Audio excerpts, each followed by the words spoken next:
Hey everybody, Donut DM here, and I know it's been a really long time since I've done this, and I do apologize. I've been sidetracked by a whole lot of stuff. Work has been getting silly, stupid. Just got a cat. I've been painting miniatures for my Dungeons and Dragons campaign that I run. It's mostly been that last one. Borderlands 3 has sucked a good portion of my life away. Oh my goodness, that Lalafell is adorable. Anyways, Borderlands 3 sucked a good portion of my life away. So editing is not really going to be a thing. We're going to do straight shots through. So...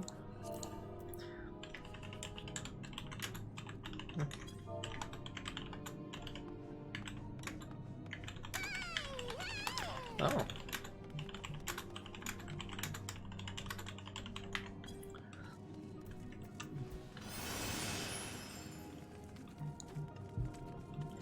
Yeah, I have a lot of typos, guys. So, you'll see I've gotten into a weird sort of rotation.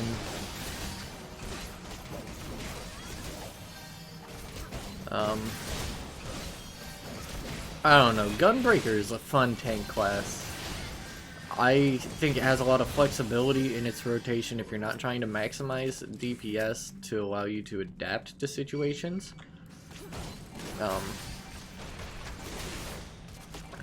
And, you know, honestly, the moves are all cool looking. They're all big and flashy, which is a plus. But you have a lot of off general cooldown stuff that you can just mix in and kind of weave between targets.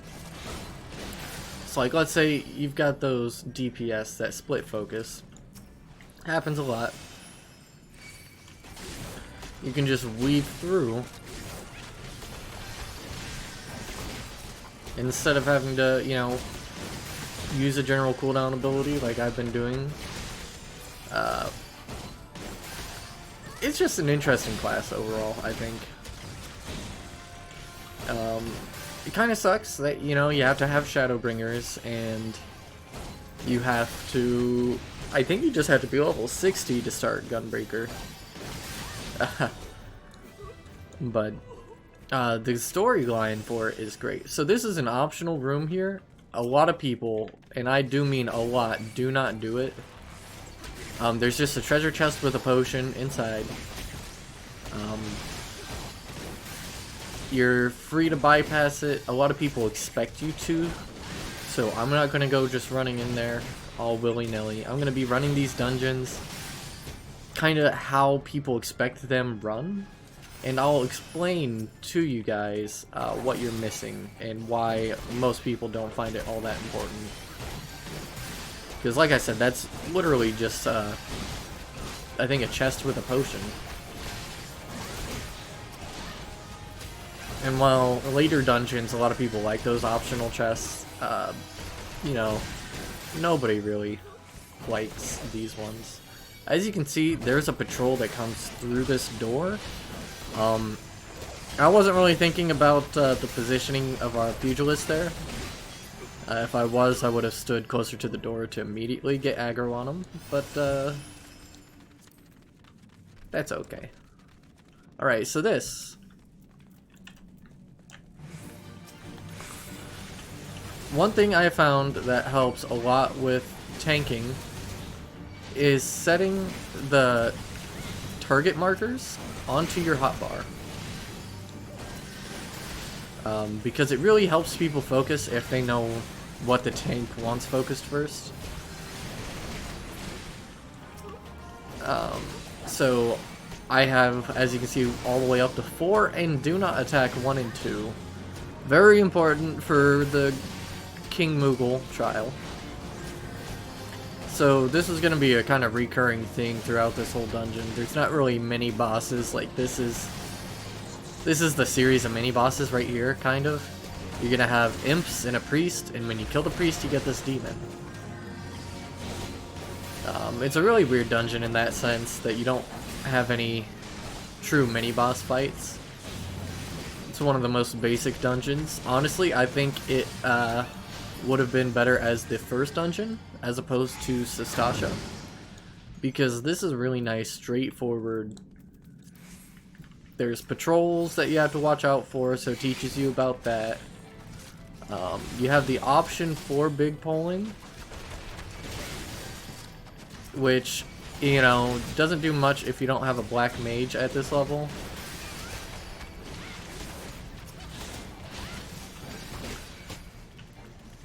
But a lot of people still do the big pulls just because it helps practice.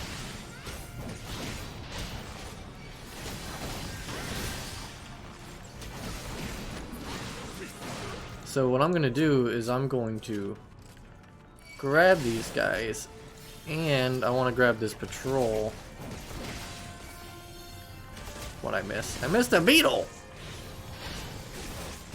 Look, I say I can hit those circle AoEs, but in reality, guys, I'm kind of just trash at the game, so...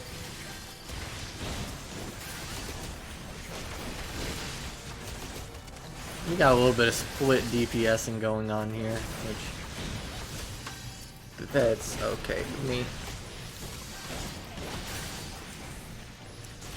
So guys, once again, this is an optional room down this hallway. You really don't need to go down it at all.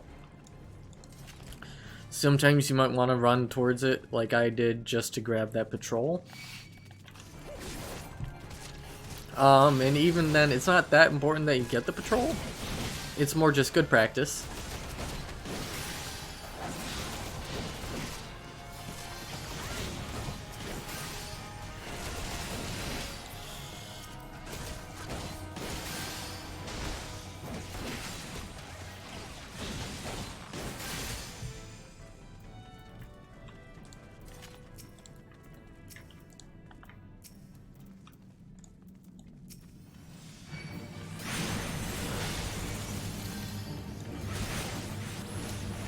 As you can see,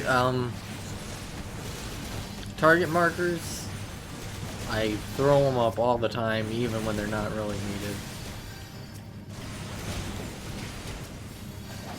Sometimes even if there's only one enemy, I'll throw up a target marker just so it brings attention to the enemy. Which is not something I recommend doing because it can get obnoxious. It's just a habit I started forming and I'm starting to break. I honestly haven't been tanking too much.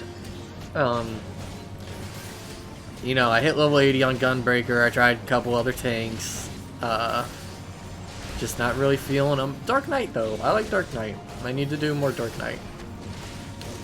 So once again, you're gonna kill this guy and hit that cultist orb.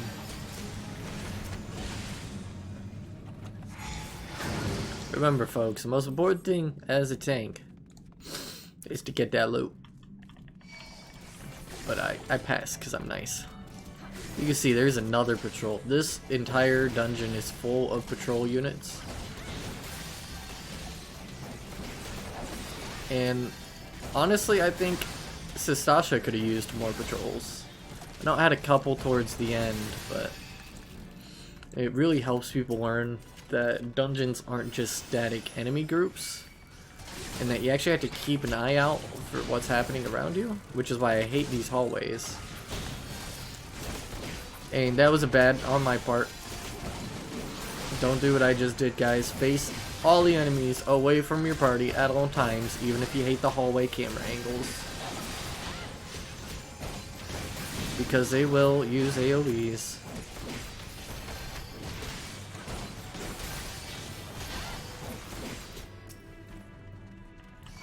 Alright.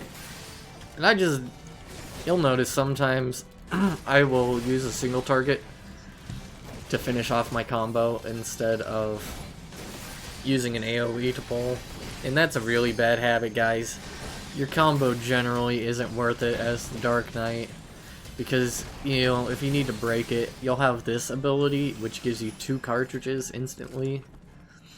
And it's on a pretty decent cooldown, 90 seconds. So it's never worth just breaking your combo so that you have, you know, get aggro. It's the most important thing to a dungeon. Alright, once again, don't do what I just did, guys. I'm busy talking to ya. That kitty cat's sitting there playing, looking cute next to me. You need to focus on your tanking. Tanking is a job, it is your life. I mean, that's what people expect anyways.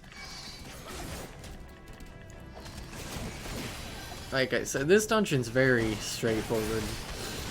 The next one, I think the next one is Copperbell Mines. Because I'm doing these in order. Just because, by golly, if I don't do them in order, I won't know what I'm doing. Now this part's actually a little neat. You actually get to see the fight here before you can do it. Because you have to run ahead. And use the Cultist Rosary further on. I think we're going for this one.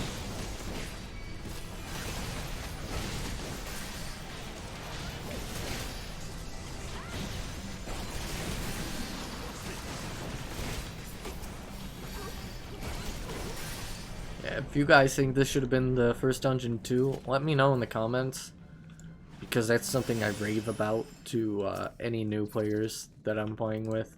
Or like when they're first learning how to tank or heal in Sastasha, I'm like, oh no. Sastasha's a little complicated. Just wait for the next one. And usually they like this dungeon a lot more than Sastasha. There's less positioning needed until the final boss fight, but you know, the enemies are more, I think they're more varied than Sastasha. They're not all just pirates. You get, you know, some animals and critters, and then you get these cultists. And the demons as well. So, this one's a little interesting because there's two groups of enemies. So, run and pull, run and pull. And then you're just gonna group them all away from your party.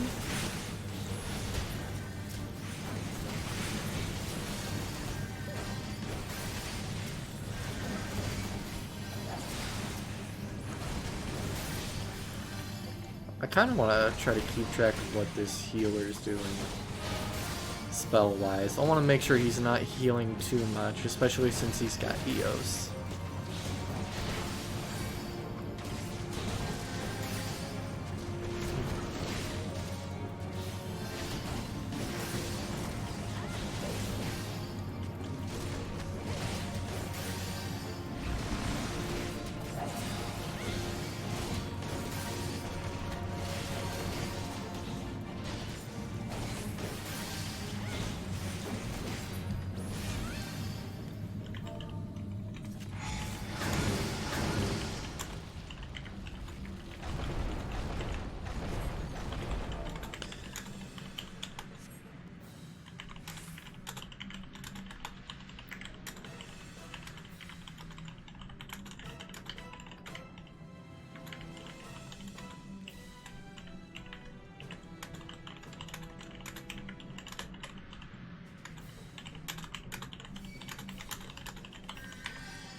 Alright, and as we all know, I love me some ready checks.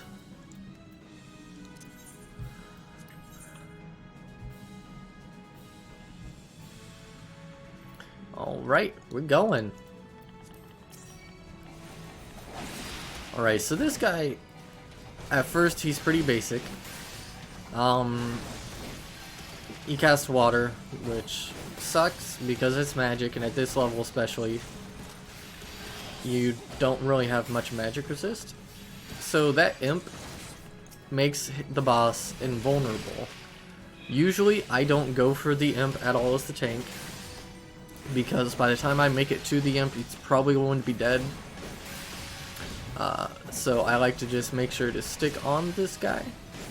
But the next time he does that, as you can see, he spawns groups of enemies. So it's really important now, after you pull everything, keep them away from wherever your imp is, because usually that's where your melee people are gonna be. And if they have AoE abilities, I think only the Dynamite might have one. You just kind of want to keep out of the way. Yeah, he does have that. I don't know if I can cancel that or not. And honestly, I went to scratch my face. Didn't want to risk that. Yeah, so this is a fun game of gotta catch 'em all. Just tag all these bad boys. You can sit here and AoE spam them down while your party takes care of the imps.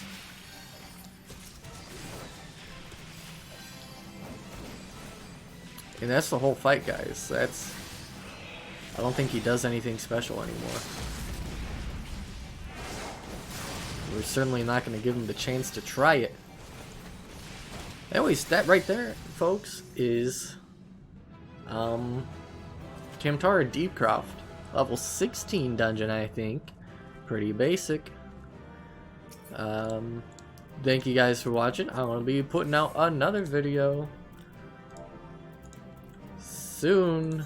You know, I'm probably going to upload 2 videos at the same time.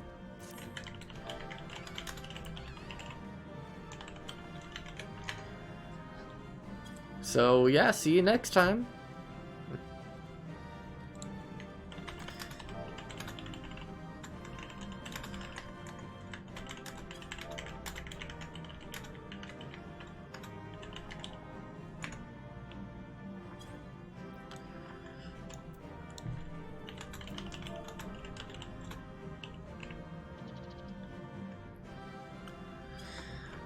I better end the video, huh?